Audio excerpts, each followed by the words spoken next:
తెలంగాణ వ్యాప్తంగా భూభారతి ఆపరేటర్ల సంఖ్యను కుదించారు. 636 నుంచి 332కు తగ్గించారు. ఫీల్డ్ టెక్నికల్ స్టాఫ్ జిల్లా కోఆర్డినేటర్లుగా పనిచేస్తున్న వారిని నిలిపివేయడంతో ఓవైపు ఆందోళన చేస్తున్నారు. 15 నెలల జీతాలు రాలేదంటూ ఆవేదన వ్యక్తం చేస్తున్నారు.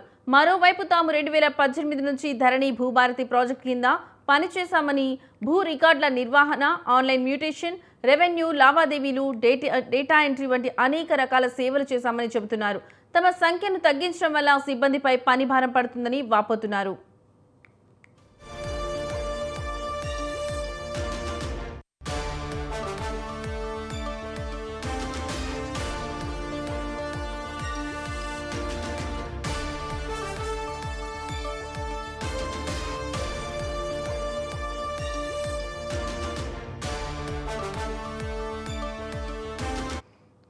రెండు 2025 నుంచి 2026 మార్చి వరకు 11 నెలలు, 2026 ఏప్రిల్ నుంచి జూలై వరకు 4 నెలల వేతనం ఇవ్వలేదని ఉద్యోగులు ఆరోపిస్తున్నారు. తాత్కాలిక ఉద్యోగుల తొలగింపుతో భూ క్రయ విక్రయాలు, ఇతర ట్రాన్సాక్షన్స్ నిలిచిపోయాయి.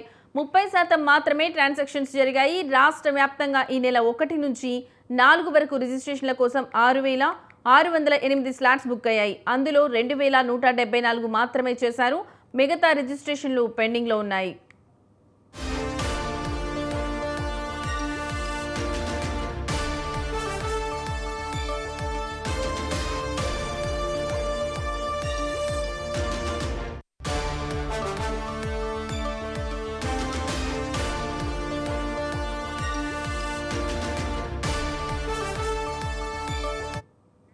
తెలంగాణ వ్యాప్తంగా భూభారతి ఆపరేటర్ల సంఖ్యను కుదించారు. 636 నుంచి 332కు తగ్గించారు. ఇదే అంశానికి సంబంధించిన మరింత సమాచారం మా ప్రతినిధి మెదక్ నుంచి యాదగిరి గౌడ్ అందిస్తారు. యాదగిరి, చెప్పండి, ఈ అంశానికి సంబంధించి మీ దగ్గర ఉన్న లేటెస్ట్ అప్డేట్స్ ఏంటి?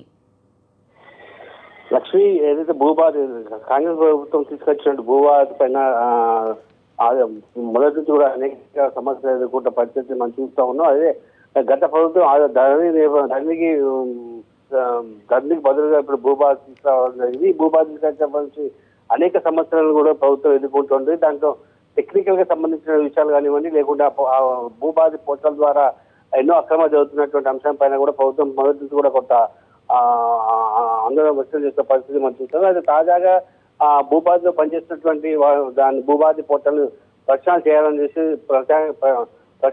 చెప్పేసి రాష్ట్ర ప్రభుత్వం నిర్ణయించిన నేపథ్యంలో అక్కడ ఉన్నటువంటి పనిచేస్తున్నటువంటి చాలా కాలంగా పనిచేస్తున్నటువంటి ఎవరైతే ఫీల్డ్ అసిస్టెంట్స్, అదేవిధంగా టెక్నికల్ అసిస్టెంట్స్, అదేవిధంగా జిల్లా కోఆర్డినేటర్ కూడా ఇప్పుడు ప్రభుత్వం విధుల నుంచి వాళ్ళు తొలగించింది.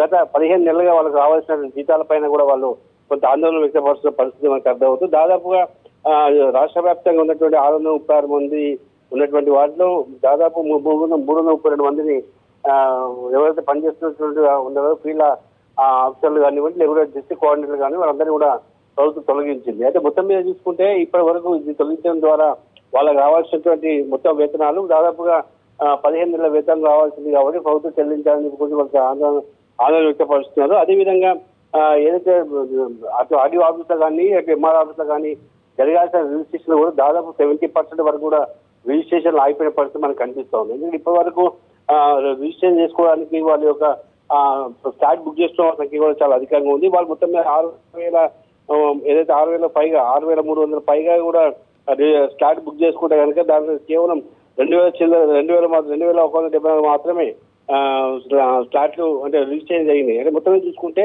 దాదాపు 6,608 స్లాట్ బుక్ అవుతే కేవలం 2,174 మంది మాత్రమే రిజిస్ట్రేషన్ చేసుకోగలిగారు. అంటే ఈ యొక్క ప్రభావం వీళ్ళ యొక్క విధంగా తొలగించడం ద్వారా అక్కడ రిజిస్ట్రేషన్ పైన చాలా ప్రభావం పడిందని చెప్పడం జరుగుతుంది. అదేవిధంగా ఏదైతే ప్రభుత్వం వీరి స్థానంలో ఏదైతే జూనియర్ అసిస్టెంట్ గా ఉన్నటువంటి ఎంఆర్ ఆఫీస్లో కానీ, లేదా రిజిస్టర్ ఆఫీస్లో కానీ, అలాగే ఆర్డీఓ ఆఫీస్ ఉన్నటువంటి జూనియర్ అసిస్టెంట్లను ఇప్పుడు తొలగించబడినటువంటి వాళ్ళ స్థానంలో వాళ్ళు తీసుకోవడం ద్వారా వాళ్ళు జవాబుదారీగా ఉంటారని. అయితే ఇంతవరకు ఉన్నటువంటి ప్రైవేటు పరంగా ఉన్నటువంటి 332 మందిని తొలగించడం ద్వారా ఇప్పుడు ప్రస్తుతానికి సామాన్య పబ్లిక్ అంతా కూడా తీవ్ర ఇబ్బందులు ఎదుర్కొంటున్న పరిస్థితులను చూడవచ్చు.